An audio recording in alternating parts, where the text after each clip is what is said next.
Фернандагч Сайн байна уу? Өдрийн мэнд. энд сайн Хоёлаа behaviorism-ийн тухай сонирхолтой юм. надад бас юм. Олон нийт залуучуудад хүргэж үгийг яриа сууж байгаа. Дараагийнхаа сэдв рүү оръё. Нэг сони юм байдаг ер нь ингээ хүн гээд үзэл бодлосоо ерөөсөө няцдаггүй нэг юм санаа. Хүн энэ дээр ийм Samuel Butler гэдэг хүний хэлсэг байгаа юм л та. Хүн хүчээр тулгсан үзэл бодолтой хичнээн дургүй байсан ч эвлэрсэн нэгэнт л эвлэрсэн бол тэр үзэл бодлосоо салахгүй зуралддаг гэж. Антан тас гэдэг. Ястаа сайн тий. Одоо нөгөө дүүрсэн толгой дөнгөсөн юу дүүрсэн эрг дөнгөсөн толгой гэдэг шиг тий. За түрүү хоёлаа ярьлаа шүү дээ ингээл commitment гэл ингээл тийм үү. Эмэйлмөр хараасантай эр хүн хэлсэнтэй гэл. Тийм. Ийм занг бол энэ хүмүүст нөлөөлж дагуулах талаар мэрэгсэн хүмүүс бол ихэд чухалчилж олзуурхдаг гэдэг. Одоо нөгөө малчтын хамгийн их олзуурхдаг зан юм байна л та. За. Амлалтаа биелүүлэх энэ тэмүүл хүний сэтгэл дотор хоногшиж суугаад яваандаа бүр хөл ургаад өөрөө урагшлах хувцастай гэж үздэг гэж. Яа. Муухай байгаа шүү тий. Тэгээ үүнийг худалдаанд ашиглахдаа throwing a low ball гэж нэрлэдэг юм. Бөмбөг доогоор шидэж өгөх гэдэг арга мэх. Мэгтэй хавсгаж хэрэгэлдэг. Энэ ялангуяа энэ машин унаа зардаг худалдаач түгээмэл хэрэгэлдэг гэдэг байгаа. Хэрэглээд бүр амтарчсан. Хялдины Chevrolet гэдэг машины худалдааны төвд олон удаа очиж ажиглалт судалгаа хийсэн гэдэг. Худалдан авахч ингээл заалан тавьсан машинуудыг ингээл үзэж явж ийсэн. Аль нэгийг ингээл илүүтэй сонирхоод тэр машинаа тойрол саат чиглдэг гэдэг. Эргэлдээд идэг байна шүү дээ. Хэд хэд удаа ингэж эргэлдэж байгааг ингээ ажиглалсан худалдагч бол хажууд нь очиод машины одоо тэр машины сайн талыг хэлж өгч хорхоог нь майждаг. Хорхоог нь сайхан хөдөлгөнө. Тэгэл өөх та азтай юм аа. Энэ машин өрсөлдөгч нарын машинаас $400 хямд юм байна гэж хэлдэг гэнэ. Тэнгууд нэг худалдан авагчийн тухайн машинд шунах хүсэл бол бүр лав суудаг. Хямдсан байна гэж. Тий. Монголчуудын хэлдгээр бол нөгөө сэтгэл сүнсэн тухайн юмд хорогдсон гэсэнтэй адилхан. Тэгэл нөгөө машин худалдаж авах гэрээ байгуулах үе шатрууг орлоо штэ. Яг тийм гутал нөгөө хуучаа яана яг гэрээнд гарыг сузрах гал ингэнгууд. Машин $400 хямд бишсэн байна уучлаарай гэл. Менежер ийм хөнгөлтгүү гэж намайг сая зэмлэлээ гэл. Би өөр төрхтэй андуурсан юм байна. Үгүй бол сүүлд нэмж суулгасан агаар жуулагчийн үнийг тооцоонд оруулаагүй байсан байна. Тэрийг мартцсан ноцтой алдаа гаргажээ би гээл ингээл. Янз бүрийн шалтак ингээл муудахгүй шүү дээ. Тэнгууд нөгөө худалдан авагчийн сүнс бол нэгэнт өнөө машинд хорогдчихсон. Энэ машин одоо ингээд минийх бодлоо гэж бодсон байгаа шүү дээ. Тийм учраас $400 зөрүүнд бол тордоггүй л гэдэг. Хэдэн зуун $100 амлалтын зөрүү гарч ирсэн байсан ч тордоггүй гэж байгаа. Тийм актер ихэнхдээ машин аваад дуустдаг тийм үү. Тэгэл энэ хүний гордох энэ аргыг ингээд бөмбөг доогоор шидэж өгөх гэж нэрлсэн ийм учиртай байгаа байхгүй. Актер юм бэ.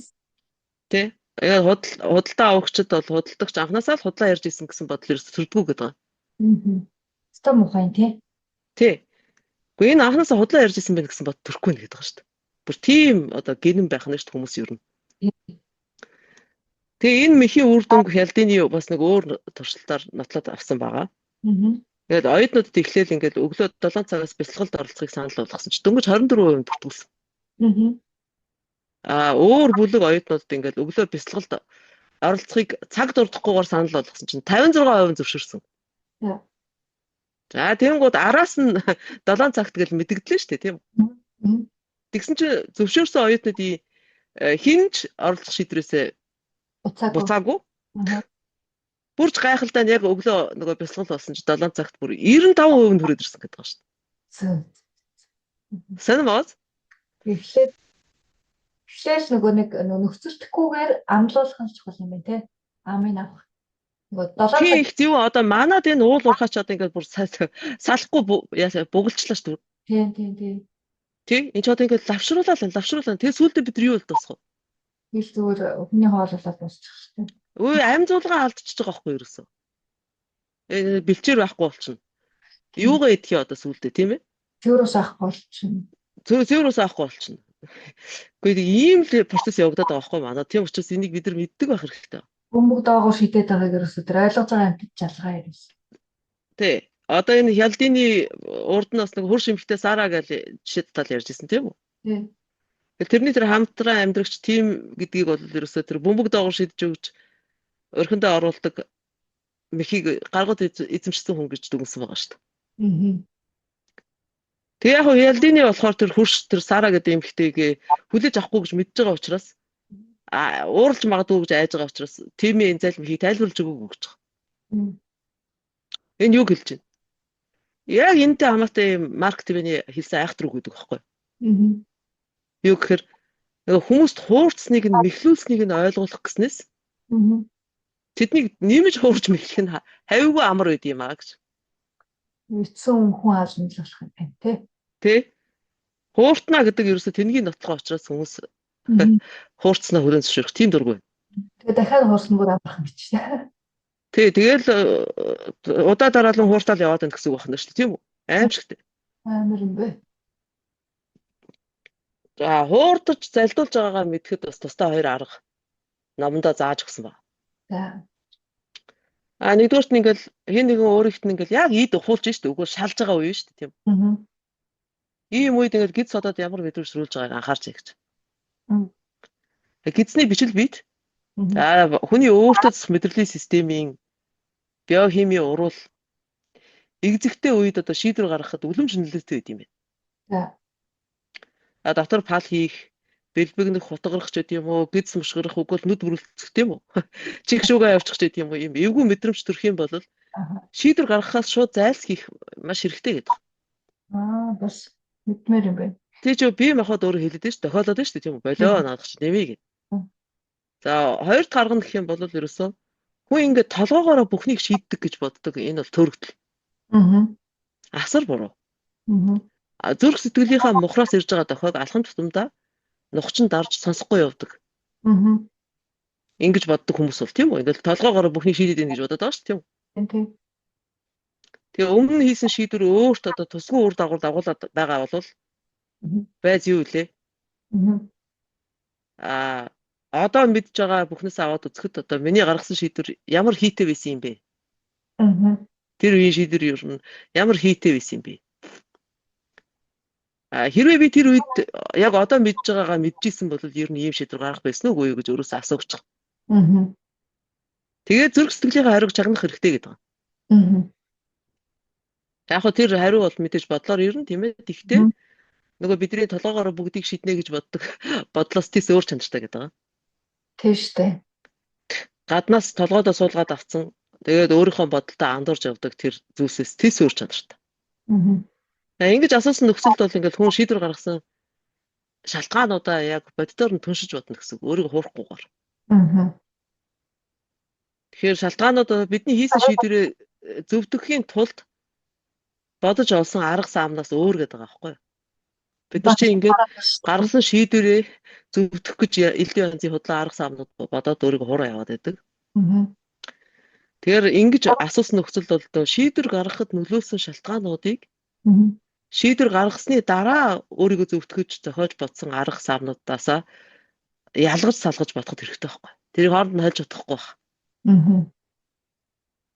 Ихэнх тохиолдолд хүмүүс бол хольж чадхад яваад байт юм байна. Тэ? Тэгэхээр ийм бодол бол одоо бидний тэр гадны нөлөөнд автоматжуулсан бодлоос өөр мөн чанартай.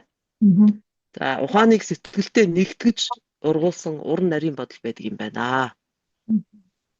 Бас өөртөө ярина гэдэг л юм байна гэж би бодлоо л доо. Өөртөө ярина. Хоёрт өөрийнхөө бас тэр буруу шийдвэр гаргасныг ингээд булзааруулах гэж олон шалтгаан гаргаад байхгүй. Хүлээн зөвшөөрөөд за окей нэг алдсан. За 91 алдна, 91 нурна. Байгийнхын жоох айтайхан яачих гэж бас өөртөө зөөлөн хандах хэрэгтэй юм шиг санагдлаа. Тэ? Тэгэхгүй нөгөө нэг тууштай ингээд зүтгээд байгаа штэ дандаа буруу шийдвэр гаргаад яваад байгаа штэ. Буус одоо өнгөрсөн орвоо гэж ингээд цаашаа яваад байгаа штэ. Тэр бас хаяа бас нэг анзаарч хараад өөртөө бас зөөлөн байгаа. За окей. Зэнийг алдсан. Дахиж нэг алдахгүй тулд одоо яах юм гэж бас бодох цаг хэрэгтэй юм тий. Зөвшөөрөл Энийг бас investment bias гэдэг юмтай нийлж тайлбарлалт. Нийлүүлж. за. Хүмүүс ингээд юунд их цаг хүч гаргасан хөрөнгө оруулсан байна, эрчим хүчээ шингээсэн байна, ажил хөдөлмөр оруулсан байна. Тэрнээс зурлаад ах талтай. Жишээлх юм бол нөгөө эрэгтэй хүн чинь ингээд аваагаас салах дургу үнэхээр бүтэхгүй хүнтэй дэр нийлүүлсэн байхад салахгүй зурлаад байдаг хүмүүс байж та амьдрал дээр.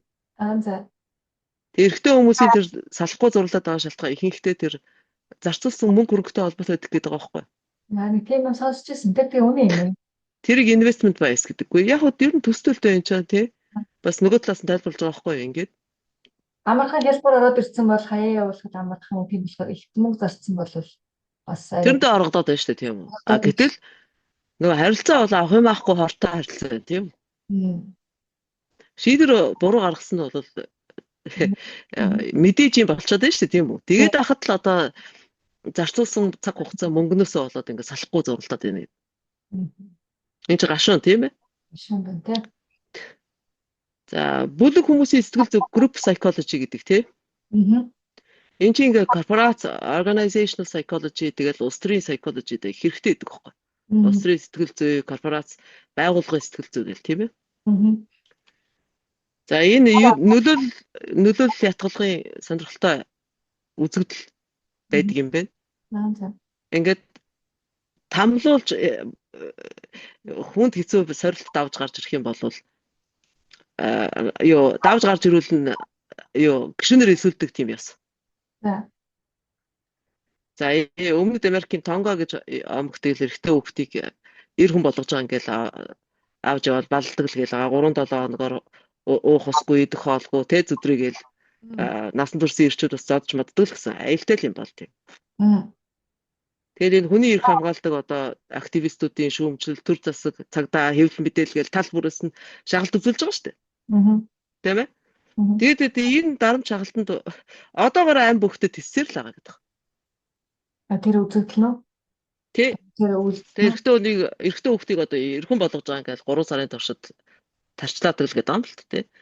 Тэгээ бүр хэлсэн тохиолдолд бол нөгөө тухайн хүүхдийг чи бүр хаана ихтэй тосгоны захад ингээ бодноос дүүслээд алдсан байдаг. Тэгээ эрэгтэй хүүхдийг айлгаж цэрлүүлэх тийм зорилготой. Нөгөө төгөр айлгаж одоо сүрдүүлэх зорилготой нөгөө төгөр бол ээж эмэгтэйчүүдийг нь бас залхаан цэрлүүлж байгаа байдал байхгүй. Одоо орчин үед бол хүмүүсийн үеийн зэрлэг бүдүүлэг Африкийн Тонгод л болдог юм шиг бодно тийм үү? Тийм. Энэ бол худлаа гэж байгаа бас. Энэ бол зөвхөн л бидний ташаал. За Америкийн зэвсэг түвшнээс ахуулбал ингээд одоо бүр коллежийн оюутны хотхонд ч одоо байсаар байгаа нийгмийн үзэгдэл гэж байгаа шүү дээ. Ам бүхтэй явдал. Үүнийг англиар hazing practices гэж нэрлэдэг. Тэгээ юу яриад байна гэж хүмүүс гайхчлаа байгаа хэл та. Тэгэхээр хоёлаас Монгол социализмын үед байсан юмнуудыг бас дуртуул ойлгомжтой болж ирнэ. За жишээтэй юу? Социализмын үед ч одоо ингээд шоронгийн жанр гэж байлаа. Зэвсэг түвшний нөгөө хал цэрэг гэж байлаа шүү дээ. Тийм цэрэг. Тэгэл оюутны байр, сурагчийн дотор байрны авгар гэлдэг тийм үү? Угаа сургуулийн авгар гэл. Тэгээ шоронгийн шинэ хоригдлын тамыг нь үзнэ. Үйл тамыг нь үзнэ. Нөгөө хал цэрэгч бол шинэ цэргийн үйл тамыг үзнэ тийм ээ. Тийм.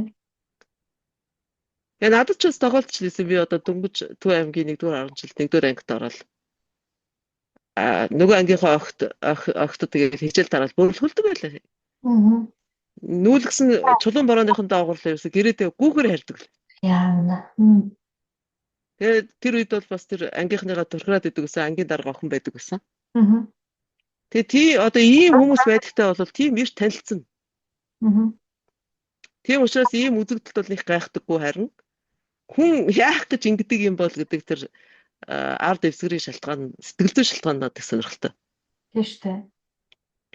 Тэгэхээр сэтгэл зүй ингээдлээ сонирхож уншдгийн шалтгаанууд нэг байхгүй юм. Тэ? Хүн яагаад ингэ хүний олно нэгээ барихгүй гэж ярьдаг тийм ээ манайхан. Гэтэл яагаад ингэж нэгээ ганцаардуулаад нүд үзүүрлээд ингэж идэв тийм. За Америкт ингээл оюутны хотхон тэгэл кампуст ингээл ахмад оюутнууд ч одоо ингээл ах トゥ нарын тангарах төс гэл юм. Шинээр элсэн орж ирж байгаа оюутан залуучуудыг сорих ажиллагаа зохион байгуулдаг гэдэг байгаа.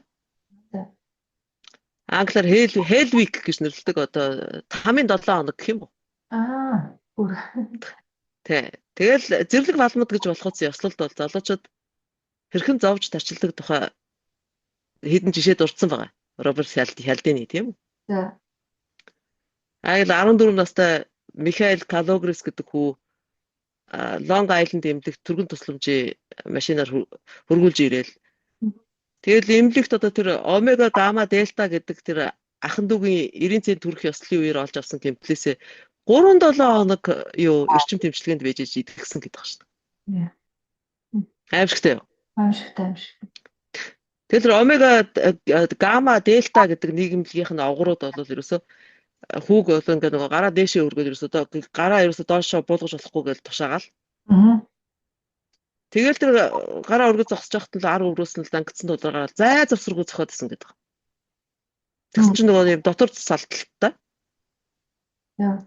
Тэгээ тэгж зохихыг atomic bomb гэдэг атомын бөмбөг гэж нэрлэдэг. Бас нэг өөр жишээ дурдсан байгаа. Zeta, Beta, Tau fraternity. Өөр нэг ахан дүүгийн нийгэмлэг тийм үү? Тэгээ 70 хэрэг дээр ингээд үхээ зэх ёслолд оролцуулна гэлээ. Нөгөө юу шинээр оюутнаар ирж байгаа хүүхдүүдийг яадаг. Тийм ээ? Шороо ухаал тэгэл булаал тэгэл одоо юу үхээ зэхнэ гэдэг ёслол гэж нэрлэдэг гэж байгаа тэрийг. Тэгсэн чинь нөгөө юу нөгөө амсар дээр овоолцсон байсан шороонд нураад. Тэгээ нөгөө булуулсан хүүхдээ амж гаргаж ирэхээс өмнө нөгөө хохирогч нь бүтэд өгсөн гэдэг. Бүтэд өгсөн байхгүй амжаагүй нөгөө тэгээ гаргаж ирж амжаагүй. Тэгээд баг сайн дураар зөөлөстэй байгаа гэсэн. Их сонио харин ингээл одоо энэ шиг ингээд судлаад ингээл ерөөсөө ийм балмад ёслолыг ерөөсөө хоригдж болдгоо гэсэн дүгнэлт төрсэн байгаа.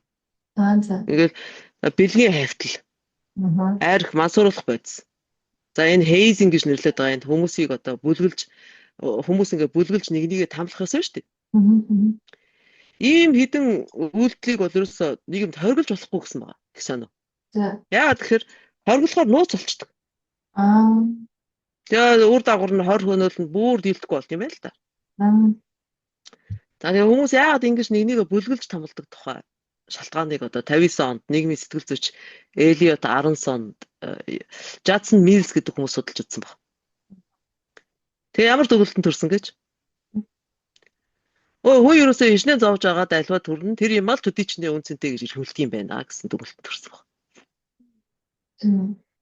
Тэгэхээр энэ юу гэсэн үг гэхээр хүн ер нь хичнээн сайхан юмтай байсан ч гэсэн зовлонгоо олж авсан бол тэрнийхээ үнц ингэ мэдэхгүй л гэсэн үг байхгүй. Хайрлж ирхэмж мэддэггүй юм байна. Тэгэхээр одоо манай үеийнхний одоо бас тэг бид нар чинь аваа дэг журамтай тийм юунд орчин төслөө шүү дээ коммунизмын үед тийм ээ. Нөгөө намын жимдахын битсэн цагаан бороо роман дээр гардаг шиг тэг зовж үзсэнгүй яа. Тий үзэг. Тэгэхээр одоо бас энэ чинь юу үнэн гэдэг нь эдээс харагдаад байгаа байхгүй юу? Ингээд эх орныхоо төлөө үгүй хатан тэмцэх хэрэгтэй байтал. Хийхгүй яваалгаа шүү дээ ер нь. Тэг хийхгүй байгаа. Хийхгүй шүү дээ.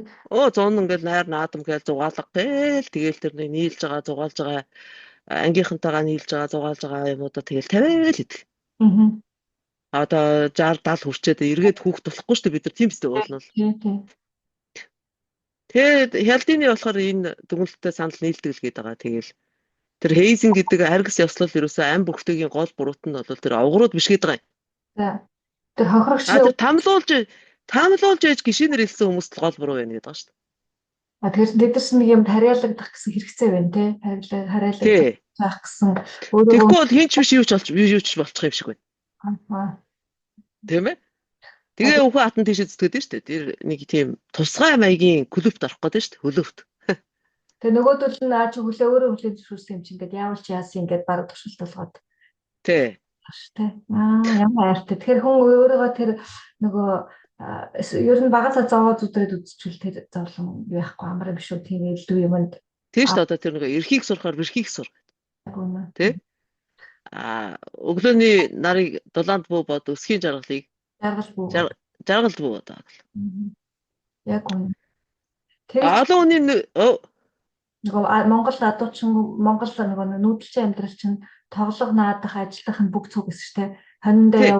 хониндоо явна хонио эргүүлнэ те тугалдаа явна гэхдээ тэр эргүүлчих хоорондоо нөгөө цэцэг навч төвөн те нөгөө төмстэй Тий. болоод нүжийг мэднэ гэлдэг чинь тоглох ажиллах хоёр нь яг зэрэг яваад тэгэж нөгөө сайн муугаа үзэж явж жоохон давтлаа сонгох хэрэгтэй юм байна л та те Тийм шүү дээ. Хүүхдүүд чи одоо хойно хариулж хойно тугал бюро эргүүлж ирэхдээ яа дээ. Тэр хооронд чинь зөндөө юм бодно. Тоглоно, юм авал аацалтна, тийм үү?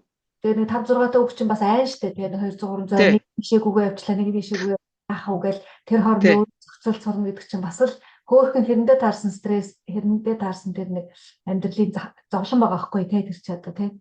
Бэрхийг сурчлаа гэсэн үг тий. Тэгэхээр бол хүүхдийг зодоод дарамтлаад иж болохгүй. Тий. Энэ өдөр тутмын энэ жоохон даарж бэрдэг ус зөөдөг төлөө агалдаг ч гэдэг юм уу тий? Халуун хүртэн хаалуунд нэг халаад авах, хүүдэнд нэг хөрөөд авах тэр юмыг үзэж явах хэрэгтэй байгаа байхгүй. Ямаан зантай гэж тэгээд үзсэн гадныхныг тий.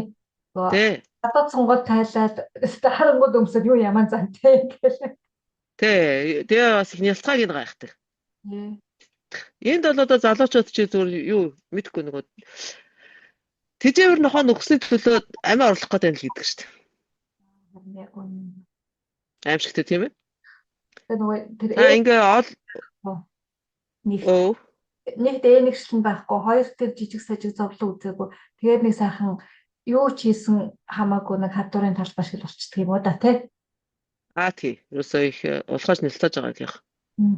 Тэгэл одоо хадууранд өв садуулчихж байгаатай адилхан л ингээл хяарчих юм байдаг хүмүүс ч тийм ээ. Бэр хэцүү цаг болох юм бол. За нэг өөр нэг сони юм байгаа. Ингээд олон хүний нүдэн дээр бүр ялангуяа ингээд олон хүний нүдэн дээр ямар нэг үзэл бодол онол номлолт одоо итгэдгээ илэрхийлсэн бол тийм ээ. Тэр үзэл бодол нь хичнээн буруу байсан ч үхэн хатан зуралддаг. Төрөний тууштай байдал ч гараад тийм. Тийм буруу юмдаа тууштай гэх тийм. Тэгээд энэ William Styron гэдэг зохиолч тэр Америкийн усан цэргийнхний явуулдаг boot camp гэдэг ёслолоор тамлуулж байсан тухайга дуртгалтай бичсэн гэдэг. Тэгээ ерөөсөө тэр усан цэрэг байсан хүмүүс бол ерөөсөө ингэж тамлуулаад тэгээд өөрийгөө дархны түвшин дээр хатаагдсан болд гэж үзэж бахархдаг. Яана. Нөгөө Стал Закалионны гэж ярьдэн шүү дээ орсоор. Хатаагдсан болдгоч тийм ээ. Тэгэл өөрийгөө тэгж бодд юм. Тэгээ энэ өхнийг ингээд уншиж байхад бол надад бас Франц Кафкагийн Штраф колони гэдэг аимшигтай тууж өөрөө ирэхгүй санагдсан байхгүй.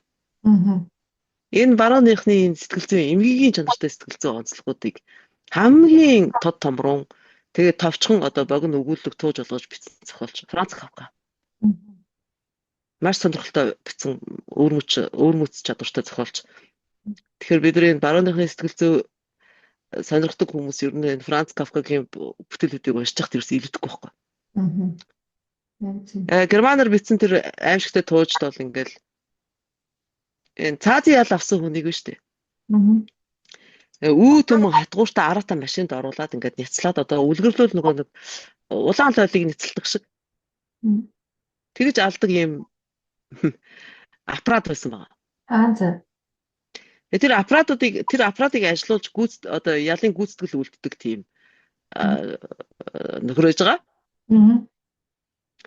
Тэнийг арал дээр амьдардаг. Тэгээд тэр нөгөө цаазаар авах ялыг гүйцэтгэдэг байгууламжтанд байж байгаа. Тэгсэн чинь энэ цаазаар авах ялын одоо механизм солигдсон тухай мэдээ дамжуулах гэж ирсэн хөрөөд иржилтэй арал дээр. Тэгсэн чинь тэр төшөмжийнхаа нүдэн дээр өөрөө тэр машинаа залгаж ажиллуулаад өсөрж ороод өгчөж байгаа. Тэгээд дуусчдаг. Тэр одоо баг эсэргүүцэдэг гэсэн үг тийм. Гэхдээ эсэргүүцэхээр барах уу одоо энэ чинь одоо баг одоо энэ аппарат ингээд байхгүй энэ хадагчлаа шүү дээ одоо энэ юу тийм үү? Тий. Энэ гут тэр мань хүнд ер нь амьдрах өөр арга байхгүй юм шиг байна. Өөр ажил хийж болохгүй гэж тэгээд явчих. Бүр тэрэндээ тийм үнэн чинь бас муухай тий. Муухай тий. Гэхдээ ч одоо ийм яргын аппаратнаас амьд явах талхай олж идэх арга нь харагт болсон байна. Яа, тэгээ ажилгүй болчихлоо гэдээ амиа олчихж байгаа гэсэн үг шүү дээ, тий? Бараг амиа олчихж байгаа. Тэр өөр одоо амьдрах арга байхгүй маашин, тийм үү? Тий.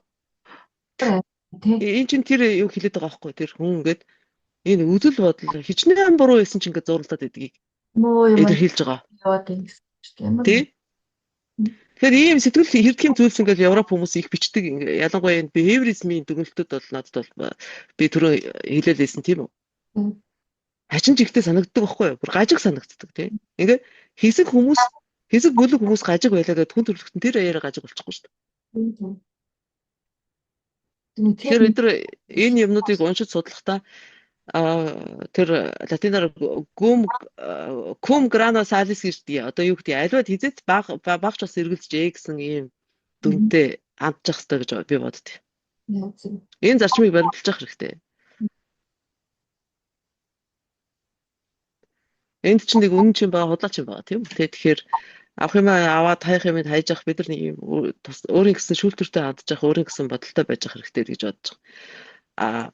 Тэгхгүйгээр одоо ингээд энэ behaviorism-ийн маллуулах арга байрал одоо салбар болгонд нэвтэрч орчод ингээд байж байгаа нөхцөлд бид нар ингээд урсгалаараа явчихвал нөө сүрэг эргүү төлөг майлалцаар лангал руу унтж байгаа тал адилхан юм да. Бөөнөрөө. Тийм байна тий. Леминг гэдэг энэ умардад амьдардаг нэг тийм сонир мэрэгч амт бид чи мэдхүү. Лемингээ холгоно. За. Тэр чинь ингээд бөөнөрөө далаараа өгчдөг гэдэг байна шүү дээ. Бүр хэдэн мянгаараа. Яаж байгаа юм? Тэгвэл харин тэр нөгөө etiology гэдэг энэ амьтны юу заан шин судалдаг судлаач нар биологч нар гайхаад байдаг байхгүй. Тайлбарлах ямар ч арга байхгүй. Зүгээр энэ ерөөсөө энэ их байгалийн ингэж одоо энэ их олон үрждэг юм одоо юу мэрэгч амьтдыг л одоо хэтэрхий хүсэхгүй гэсэн юм байгалаас авдаг арга хэмжээ билгүүдэл гэж ярьдаг. Байгалаасаа юу? Тэгээ одоо нөгөө тадга хүч гэдэг шиг адилхан тийм механизм байгаль эднэрт дотор нь бидэн зааж өгсөн. Тэгэл тэр нь ийм хайр найргүй ажилт юм байна даа гэж тийм дүгнэлтэнд төрж байгаа байхгүй. Тэгэхгүй нөгөө хэтэрхий үржиж чинь. Тийм. Байгаль томилт болж шүү Тий. дээ. Сонир шүү дээ. Тэгэхээр бид нар тэгж леминг шиг амьдрах хэрэг байна уу тийм ээ? Тийм. Тэгэхээр чинь л ингээд суур уул сүртэй өөрийгөө ямар зан гаргаад байна гэдг өдөр тутамдаа анзаарч шүүлтүр тавьж юу бодол чинь ядаж зүг байна уу те үг чинь зүг байна уу үйлдэл чинь зүг байна. Тийм шүү дээ. Тэр юм бодохгүй яваад байна гэдэг чинь худлаахгүй. Тэр шиг худлаа юм аахгүй. Тэгвэл бид нар жинхэнэ буруу үйлдэл хийгээд байгаа хүмүүс байна. Тий, тэгвэл бид нар жинхэнэ уруудч дараатан тий юу ч бодохгүй яваад байл аюул болно шүү дээ. Ийм цаг үед. Яг үнэ. Яаж маллий, яаж ашиглая да гэсэн арга технологид секундээр хөгжөд байгаа ийм нөхцөлд бид нар тэгээ юм бодохгүй яваад байвал яах вэ? Энэ леминг шиг л юм болох байхгүй. Тэгээд би Монголд ер нь ингээ монгол хүмүүсийг гайхаад байгаа юм ингээл худлаан цахимын цаанаас ингээл айгуу сүрхий байлдаал те. Ингээл гаал дэмжиж ийн гэтэр гаал ингээл нэг бол сайн байвал дэмжиж ийн ураанд цуулахгүй гэдэг дэмжиж ийн гээл гэх юм. Нөгөө тэр ч өстой болохгүй ингээл ярих яг үйлдэл дээрээ хэлэхгүй юу ч хийхгүй. Тэгэхээр ингээд аваад тий. Тэгээд дөмөдө тархан махаа явангуй чинь зарим газар нь бүр ингээд уу хосгүй болсон. Ингээд урсж байгаа гол нь ингээд улаанаар ирчихсэн. Энийг slacktivism гэж нэрлэдэг шүү дээ. Slacktivism гэж шинээр гарч ирсэн нэр тав. Slack гэж одоо англиар ийм одоо улхаа шалхаасан гэсэн үг байхгүй юу? За. Сул гэсэн үг байхгүй юу? Идэвхгүй сул гэсэн үг. Slack гэж тийм үү? За. I've been to Slack. Би жоохон залхуу байлаа гэх юм уу те тэгж ярьдаг. Тэгээд нөгөө активист гэдгийг тэр нь активизм гэдгийг дээр нь залгасан байгаа. Slacktivism гэдэг. Энд чи юу хэлээд байна гэхээр зүгээр энэ дэлгэцний цаанаас хийж байгаа юм яга улс төрийн тэмцэл гэж ойлгоод байдаг. За нэг юм хийчлээ гэж бичсэн. Гэж боддог тий өөрийгөө хоороод тий энэ улс төрийн эсрэг тэмцээд байна гэж бодоод байдаг. Тэг яг усгүй болоод ирэхээр яг газаргүй болоод ирэхээр тэгэл хамаг юм оройтчих штеп. Оройтчих. Яг нөгөө далаар өвөнөрөө орсон леминг шиг л байхгүй. За. Саяла энэ үргээд ярьцлага. Наад чинь нэлээд бодохгүй тул. Тэгээ хоёлаа нэлээд хугацаагаар ярьчих шиг боллоо. Тэгээ дараа хоёлаа дахиад үргэлжлүүлээд бас behaviorism-ийнхаа хүнд нөлөөлөх, хуурах, маллах, буруу тийш нь залах тэр аргуудтайгаа танилцсан та тэгэл. За. Сонирхолтой сэдв байлаа. Баярлалаа андагч. За хэшгээдээ баярлалаа. Ийм боломж гаргаж ирж подкаст хийж байгаа хэшгээдээ их баярлалаа. анхаарал тавьж сонссон. YouTube хэрэглэгч найз нартаа бас баярлалаа. Аз жаргал хүсье. Түр баяртай. Баяртай.